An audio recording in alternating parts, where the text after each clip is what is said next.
يستخفون من الناس ولا يستخفون من الله وهو معهم إذ يبيتون ما لا يرضى من القول وكان الله بما يعملون محيطا.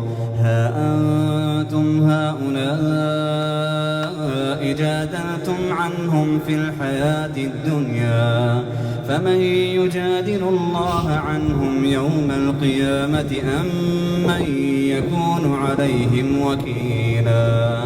ومن يعمل سوءا أو يظلم نفسه ثم يستغفر